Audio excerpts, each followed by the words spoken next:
Hi everyone, so the test ride for 850 GS is about to start.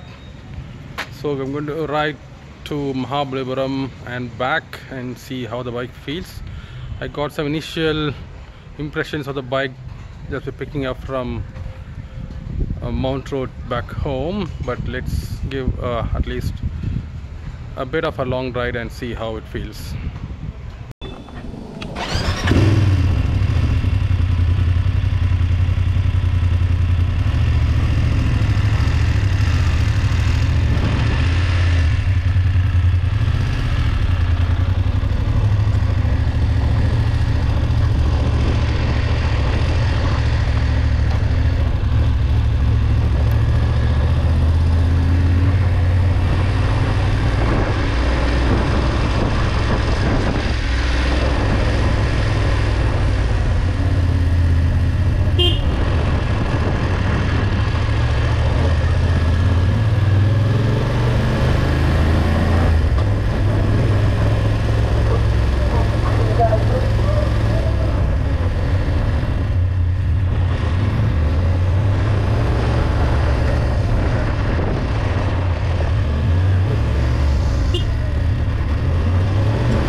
Now in a slightly country road, I want to try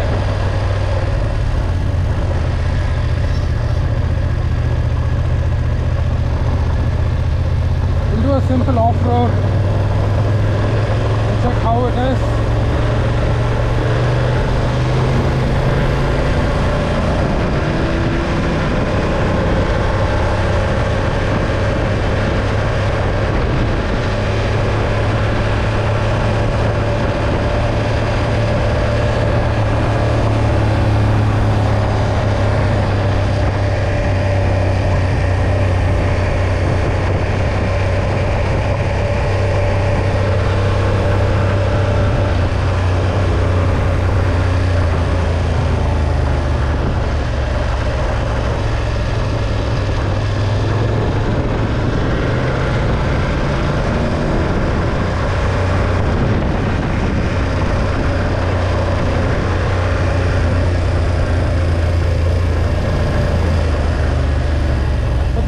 mild off-roading section.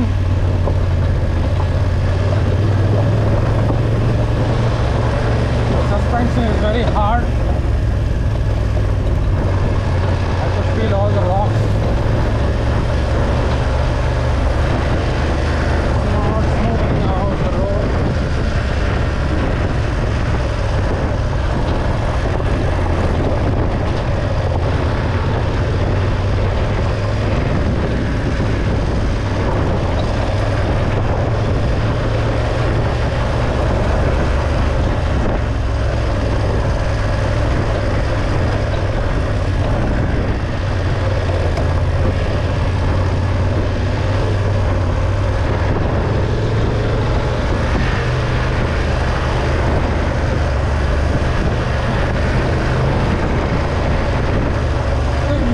Stand on this bike even for a mild off-road. It's too stiff.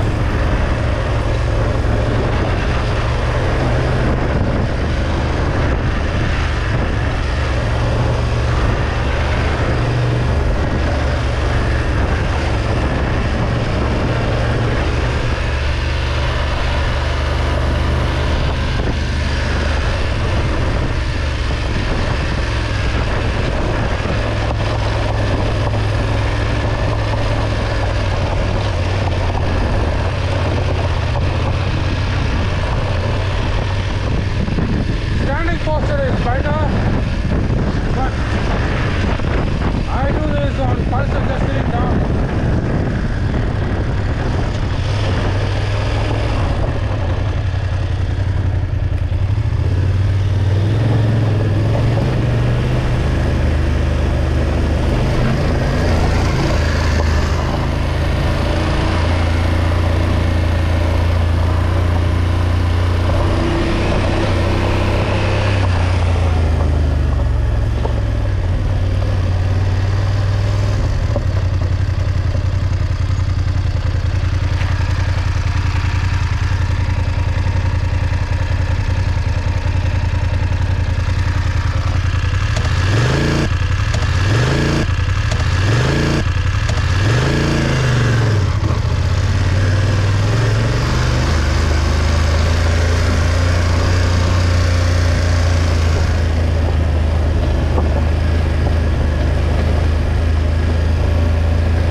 In the pulse of see, I'm feeling every single bump. Don't feel like the suspension is taking away the bump.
tell you some of the cons I found on this.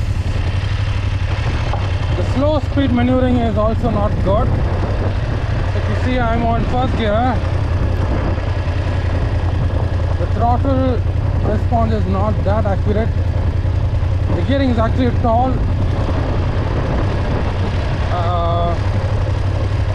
For an adventure bike, you can only ride at about 12 kilometers. So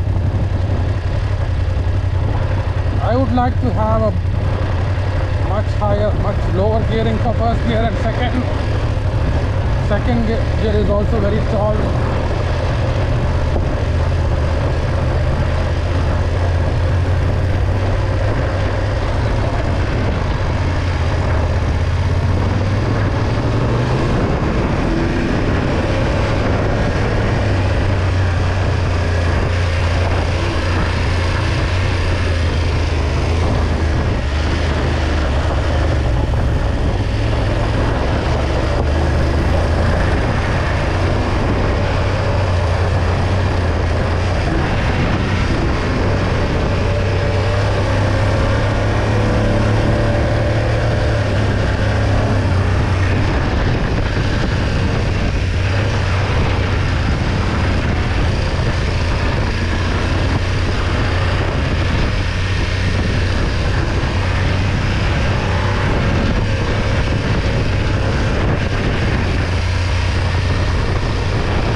So let's see now the very slow speed turns.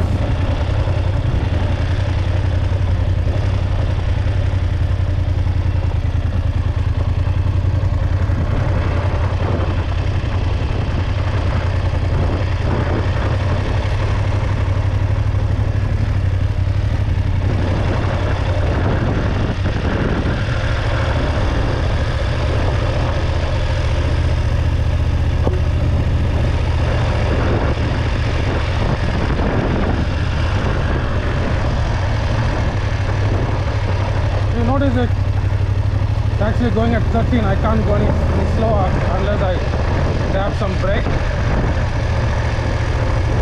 So I have to use the brake if I need to do really technical turns.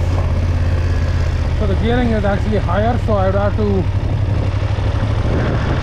change the rear sprocket, go for a higher sprocket.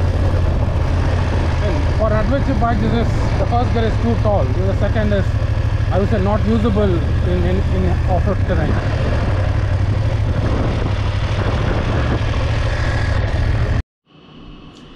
Hi everyone, so last week I test rode the BMW F850 GS, the one you see at the back. So this is my review of my experience of riding it. I mean, you have to understand that GS is built for Western market, so typically 6 feet and above. So Indians, unless I'm like 180 centimeters tall, so if you are shorter, it is a little difficult to reach the ground. I was just tiptoeing, but still it is manageable if you are able to tiptoe and manage that weight. It's still heavy at 240 kilograms. So if you're used to handling those kind of weight, yeah, you can manage it, but otherwise it becomes too difficult to manage. So I'll first go to the best part of the bike. The ergonomics are good, the handlebar, the foot peg position, everything is perfect.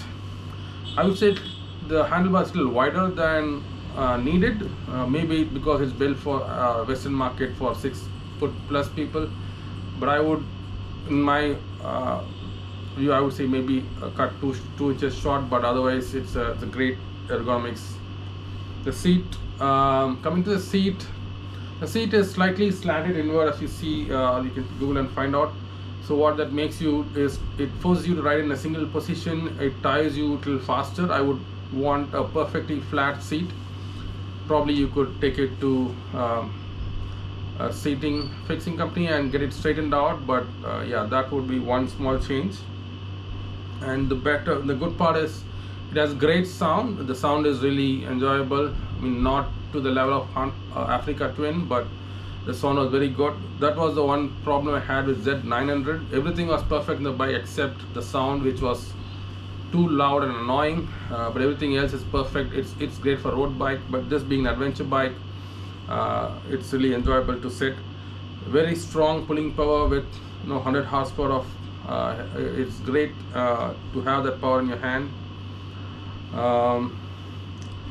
And being a wide bike, and it has a very tall windshield and side reflectors, it eliminates you from the weather. You feel like you're on a cocoon. The wind goes above your head. You don't feel even a bit of it. There is zero wind blast. Very stable at high speed. Again, it has a heavier weight, so it's expected that it's much more stable. And also there's no wind blast on the sides as well. So it's not a narrow, but it's a very wide front end with good deflectors. So you get a very good wind protection. The menus and all is good, but I didn't play around much, but it worked well. But one thing is, I did not see any change in the suspension quality. There's an option to shift the suspension from straight to dynamic. I played with it. I did not feel much difference. It almost felt the same. Probably because it just adjusts the rear preload. Probably pillion would have felt the difference, but I didn't feel much. So now coming back, okay, and one more thing is, it has very good suspension travel. As you know, it's 240 mm clearance, so you could easily ride over potholes and also go over speed breakers. But there's a downside to it. It has good suspension travel, but it's quite hard, so you feel that impact. You feel every single stone and pothole on the handlebar, so the shock actually reaches your body. It's different than, say, X-Pulse or the Africa Twin, so where the suspension is very soft, so the suspension just travels all the way to the bottom and comes back up. So this is two different approaches to suspension. It depends on what you want.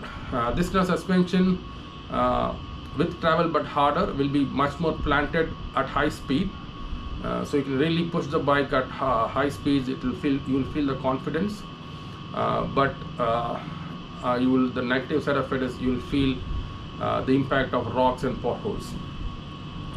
The downside of I mean, it's kind of an advantage and disadvantage on what choice you want. It depends on what kind of a ride you expect. If you're more of a road-based rider, then obviously this is better for occasional off-roading and potholes. But if you want to ride more on the off-road side, it's better to go for the softer suspension so that it soaks all the bumps and gravel. Otherwise you're going to get tired much more fast, and as you know, like, all that impact is going to your spine, and you're going to have either back pain or back problem later on. And coming to the next part, yeah, the cons. The first con is the first gear is too tall for an adventure bike. I would have wanted it slightly lower. I was testing it, as you see in the previous video, like, it rides about 13 kilometers per hour. Okay, but still it's not as low as I would want it for technical terrain. You could manage it for slow runs, but maybe I would increase the sprocket on the rear and change the gearing a bit to get it where I want, if I want to use it. Another big problem is like there's the engine cooling system, engine cooling fan that pushes the wind through a deflector, but as you're riding, the heat comes back into you, so you feel the heat on your thighs and your butt. It's slightly uncomfortable. Again, if you are living in a hot weather like in Chennai in summer, it's going to be much more harder. And another thing is the gear shift and the clutch action. I tried to adjust the clutch, but you can't do a smooth shift with 2-finger clutch. You have to release all your fingers and pull it like this. If you do it like this, it hits your little fingers. So I tried all the options, it didn't work. So with 2-finger, it's very clunky. You hear a big thud sound. You will notice that in the video. I marked it. But if you release all the fingers and pull it all the way in, it's much smoother. But still, it's not as smooth as I would like on a premium bike. And another big con is there is strong vibrations. Being a twin cylinder, it feels like I'm riding a single cylinder. I did not expect this from BMW, this being the first BMW bike I'm riding, so I wanted it to be, I expected it to be much more smoother, but it is the vibrations are as bad as a single cylinder. I was very disappointed with that. If that is not there, this is in my view, if I want to buy it, I would have bought it, but I don't want to have such vibrations, because those vibrations affect you.